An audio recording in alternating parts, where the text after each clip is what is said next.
It was a crisp autumn evening when the quiet of Maple Street was broken by the distant hum of an engine. Henry, the owner of the street's only corner store, stood behind his counter, gazing out the window. The street, usually serene, had an unsettling air about it tonight. Something was brewing, though no one could quite put their finger on it. Across the street, a retired schoolteacher with a penchant for gossip, peered through her lace curtains. Next door, Sam, a young mechanic with a mysterious past, sat on his porch, smoking and watching the streetlights flicker. And at the far end of the block, Clara, a reclusive artist, worked on her latest piece, her windows glowing faintly with the light of her studio.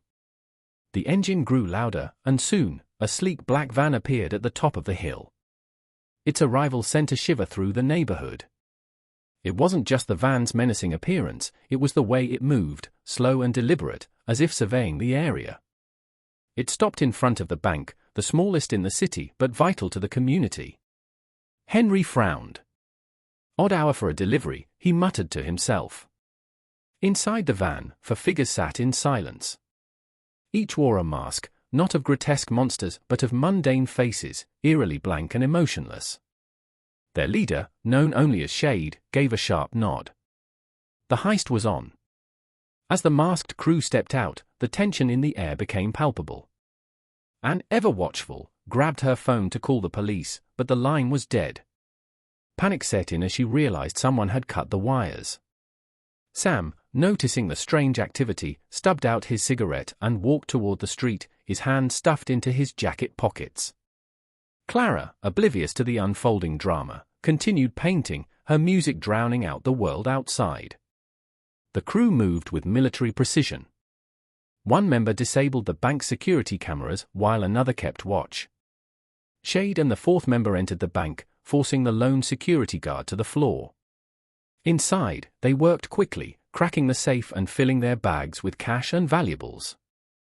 But Maple Street wasn't just any neighborhood. It had secrets of its own.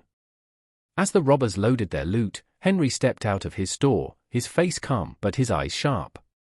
"Evening," he called out, his voice steady. The crew froze. Shade turned to face him, their expression hidden behind the mask. "Go back inside, old man. This doesn't concern you," Shade warned. Henry chuckled, a sound that sent chills down their spines. "Oh, but it does. You see, Maple Street has a way of dealing with intruders." Before Shade could respond, Sam appeared beside Henry, a wrench in his hand. "You've picked the wrong street," he said, his tone low and dangerous. From her window, Anne watched, her fear replaced by a determined glint. She stepped out with a whistle, signaling Clara, who emerged with a heavy wooden bat in her hands.